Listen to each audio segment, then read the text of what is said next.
Tadi foto yang kita lihat ini di depan, ini beliau membangun jalan di wilayah Senggarang kalau nggak salah ya, sama lantai 5. Tentu saja itu wujud nyata.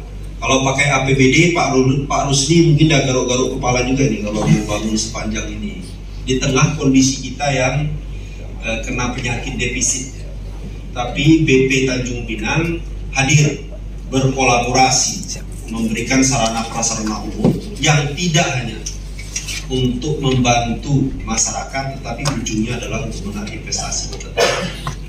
Nah, ke depan kita berharap tentu saja kolaborasi yang sudah sangat baik ini akan semakin meningkat sehingga anggaran-anggaran dari kementerian lembaga itu akan dapat semakin banyak mengalir ke Pak Coki selaku Kepala BP Tanjung Pinang untuk pembangunan infrastruktur yang bermanfaat, tidak hanya jalan, mungkin air bersih dan segala macam yang dibutuhkan, terutama untuk kegiatan investasi. Untuk kegiatan tata ruang, saya pikir sosialisasi pada hari ini, kami juga berterima kasih nih ke Pak Coki, karena seyogianya sosialisasi ini adalah bagian dari tugas pemerintah daerah untuk dapat menyampaikan ke masyarakat sebagai pedoman bagaimana mau berinvestasi di Tanjung Pinang. Jangan sampai gitu ya, kejadian beberapa waktu yang lalu ada investor kita mau berusaha di Tanjung Pinang, dengan semangat kita tentu saja membuka pintu, tapi terlambat dapat akses informasi tentang tata ruang. Bangun, mau dapat ngurus izin, mentok gara-gara lokasinya tidak sesuai dengan tata ruang. Tentu saja ini yang harus kita hindari. Kasihan ketidakpastian, orang sudah investasi, memilih untuk berinvestasi di Tanjung Pinang, tapi ketika sudah jalan mengurus izin jadi sehingga ketidaknyamanan dalam berinvestasi itu khawatirnya diceritakan ke orang lain. Kemudian tadi saya diskusi BP Tanjung Pinang ini juga sangat diharapkan ya jajaran, karena memang banyak kemudahan yang diperoleh. Tadi diskusi sebentar, saya memang belum baca sejujurnya PP 25 yang luar biasa itu. Nah, di Batam ternyata PP 25 sudah sangat luar biasa, bisa sampai memberikan izin perubahan kawasan hutan Pak Hakosan dan Pak Joni ya. Dan saya, Pak Hakosan, Pak Joni ini sama-sama orang hutan. Ya, sama orang hutan. Jadi di Batam ternyata PP 25 yang dulu kewenangannya perubahan kawasan hutan dari Kementerian Kehutanan susahnya setengah mati. Sekarang ternyata merubah kawasan hutan di Batam itu cukup dengan izin dari BP. Sebenarnya apa sih esensinya? Yaitu untuk memberikan kemudahan investasi. Wilayah kita ini udahlah, kita tidak usah berdebat ya. Orang semua sepakat yang namanya Kepulauan Riau, Batam, Tanjung Pinang, Karimun, Bintan, tentu itu adalah seharusnya sudah punya modal yang sangat kuat untuk investasi. Kita mungkin Tanjung Pinang harus mengejar. Kalau Batam saudara tua kita, meskipun Pinang sebenarnya lebih tua kalau dari segi umur, sudah ratusan tahun, tapi Batam sudah membranding lokasinya sebagai surga investasi. Jadi saya bayangkan surga investasi Batam. Karimun juga sudah mulai bergeliat luar biasa. Bintan tetangga kita, senior kita, pertumbuhan ekonominya 2024 8%, luar biasa. Itu karena apa? Karena KEK, kawasan ekonomi khusus. Itulah yang menggerakkan investasi. Nah, ya. Pertumbuhan ekonomi itu konsumsi plus investasi. Investasi di Bintan luar biasa. Dan ini tentu memicu kita dalam Batam itu ya, memicu kita untuk lebih maju lagi. Tadi Pak Pendi saya bisik-bisik, apa Pak Pendi yang menyebabkan Tanjung Pinang ini mungkin dorongan apa yang bisa membuat Tanjung Pinang ini lebih maju lagi, BP Tanjung Pinang. Ini izin Bu Rahma, ternyata adalah lahan.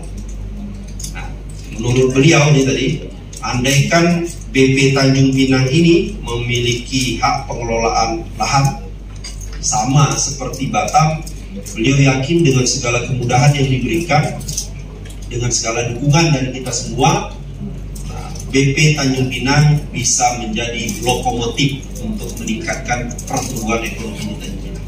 Yang tahun lalu cukup mengkhawatirkan, karena di tahun lalu kita pertumbuhan ekonominya cuma 3,78, di bawah provinsi, juga di bawah nasional. Sebenarnya juga beberapa teman-teman yang lain mendorong kita nih, harusnya Bintan yang pertumbuhan ekonominya 8% itu bisa kita tarik juga ke Tanjung Pinang.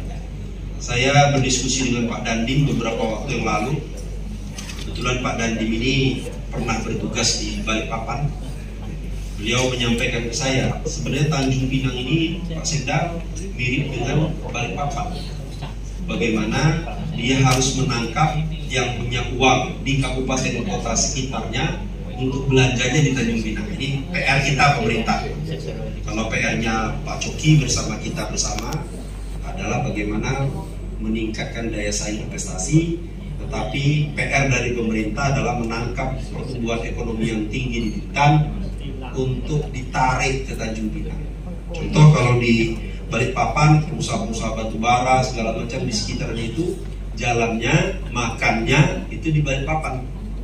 Nah, kita Tanjung Pinang kalau cerita kuliner nggak usah diragukan. Kita punya kekuatan di ekrab itu salah satunya di kuliner. Nah, kita bicara investasi memang sekali lagi tidak terlepas dari rencana tata ruang ini, karena oleh karena itu kami berharap besar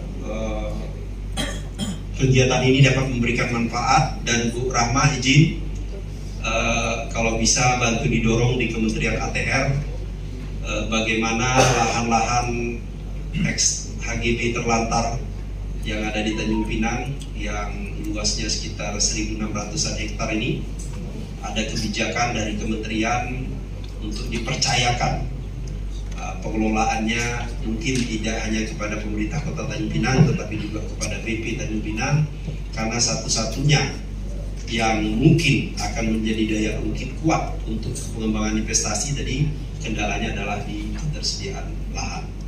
Mudah-mudahan kalau ada keberpihakan kita untuk mempercayakan lahan-lahan eks terlantar tadi kepada BP, dia akan menjadi suatu magnet, akan berbicara lebih keras di forum-forum investasi untuk menarik investor di Tanjung Pinang.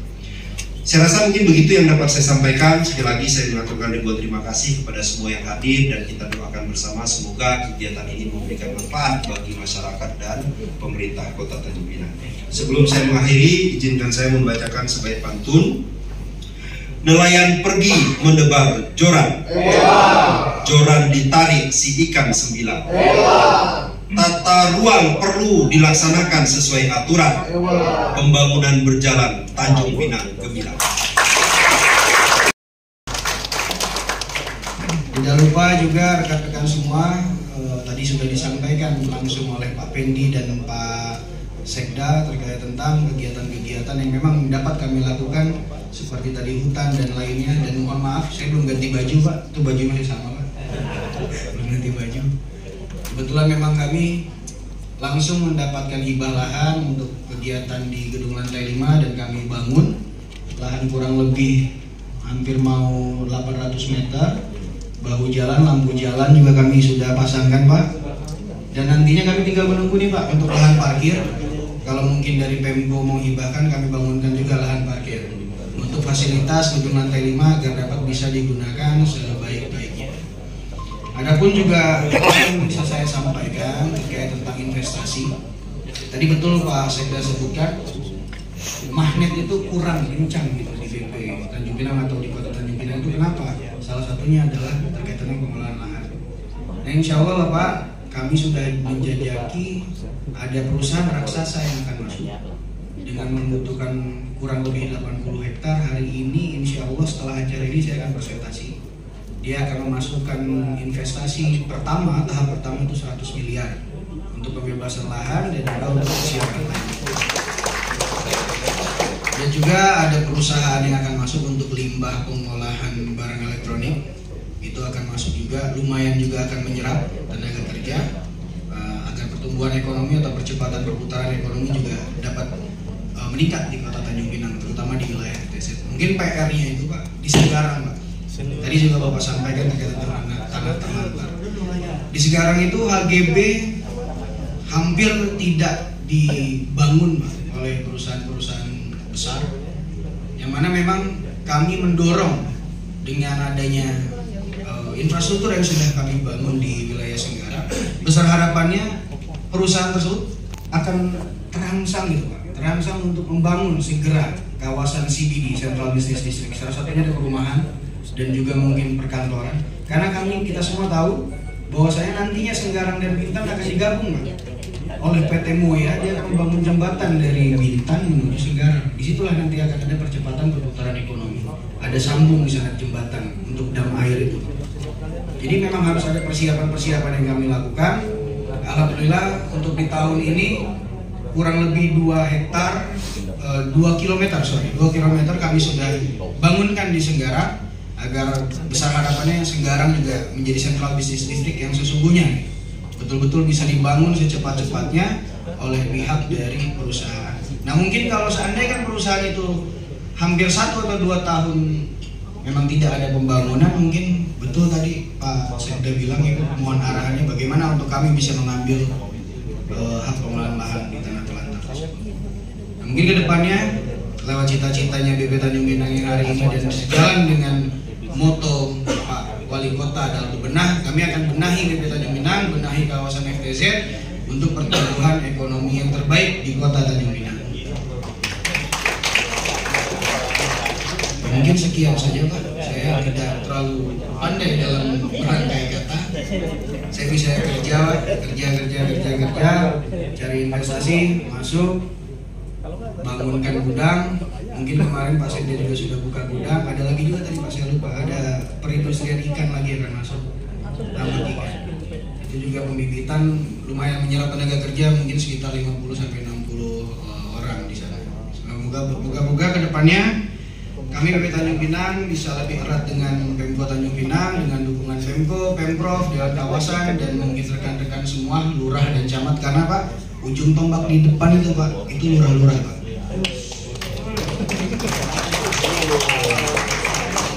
Itu betul Pak. Dia bisa menundukkan antara kami dengan pemilik lahan, akhirnya terrealisasi hibah, dan akhirnya kami bisa jalankan. Nah, itulah contohnya ada lurah Segarang Pak di sini.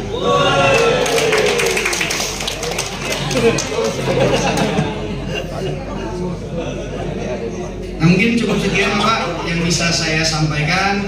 Sebelum menutup, kami tutup dengan pantun. Bunga melati harum mewangi, tumbuh subur di tepi kali. Semoga ilmu yang dibagi pada hari ini bermanfaat untuk kita semua nanti.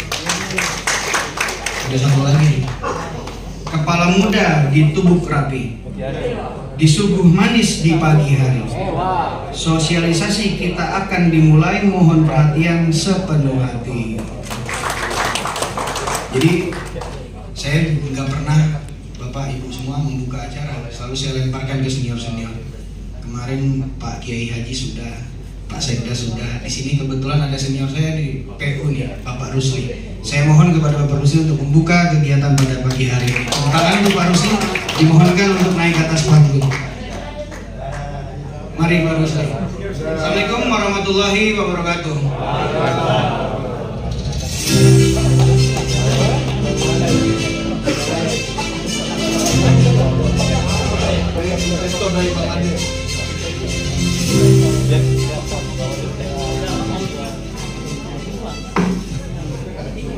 Bismillahirrahmanirrahim. Untuk tidak memperpanjang mukadimah, karena sudah disampaikan oleh Pak Sekda, Pak Coki, orang-orang yang kompeten semua.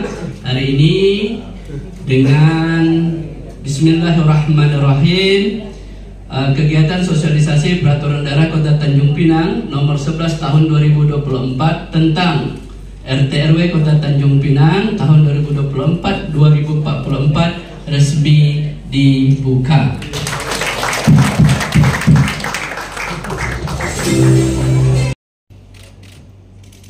Selanjutnya, untuk menjadi perumahan di kawasan bangunan tersebut itu diperbolehkan adanya kegiatan-kegiatan tertentu dengan ketentuan bersyarat dan pembatasan KDB itu maksimal 20% dan KLB maksimal 0,2%, dan sarana prasarana minimal yang harus dipenuhi, misalnya kegiatan industri yang memerlukan lokasi khusus, galangan kapal, dermaga, ekowisata, beberapa kegiatan lain yang tidak mengganggu ekosistem itu diperbolehkan pada kawasan mangrove dengan persyaratan khusus yang telah diatur. Kemudian untuk RTH, beberapa kegiatan diperbolehkan untuk memanfaatkan RTH, misalnya untuk utilitas kota dengan ketentuan bersyarat dan pembatasan KDB dan KLB tergantung jenis RTH-nya. Kemudian sebagai catatan, pada RT/RW tidak diatur secara detail tentang kegiatan-kegiatan yang diizinkan bersyarat, diizinkan terbatas, dan dilarang pada setiap kawasan. Namun artinya kawasan yang di sekitar waduk itu adalah masuk ke kawasan, kalau tidak salah saya, badan air yang mana tidak boleh diberikan izin untuk memiliki secara perorangan. Sementara saat ini kondisi yang ada di lapangan, ada beberapa usulan masuk ke kami untuk perolehan hak, baik itu peningkatan hak dari alas hak maupun ke sertifikat, maupun peralihan hak dari SKGR, jadi ganti rugi. Sementara dasar kami kemarin kan tidak bisa menolak ini. Sekarang kalau kita lihat sudah ada Perda nomor 11 tahun 2024 ini yang mengatur tentang kondisi tata ruang dan wilayah yang ada di wilayah Kota Tanjung Pinang yang terupdate. Jadi mohon kiranya agar ini tersosialisasi juga di tingkat masyarakat, barangkali apakah nanti bentuknya dari kami kelurahan maupun dari pemerintah Kota Tanjung Pinang memasang papan pulang ataupun apa terkait dengan sosialisasi di lokasi-lokasi strategis, sehingga ketika nanti ada pengajuan perolehan hak, kami argumentasinya juga kuat, selain aturan perda yang mengatur, tapi di lapangan juga sudah tersosialisasi dengan kepada warga, sehingga tidak ada lagi kesan kami tidak melayani masyarakat yang ingin memperoleh hak tersebut. Demikian mungkin ini masukan maupun curhat kami lah dari kelurahan, karena juga dulunya kan status ini bukan status lahannya pemukiman, namun juga nanti perluasannya, kalau tidak salah saya Pak Wali Kota juga berkeinginan waduk Sri Katon saat ini yang kondisi existingnya sudah dibangun, rencananya juga akan dilakukan perluasan waduk untuk penanganan banjirnya supaya lebih optimal dan lebih maksimal. Demikian mungkin, terlebih kurang kami mohon maaf. Wassalamualaikum warahmatullahi wabarakatuh.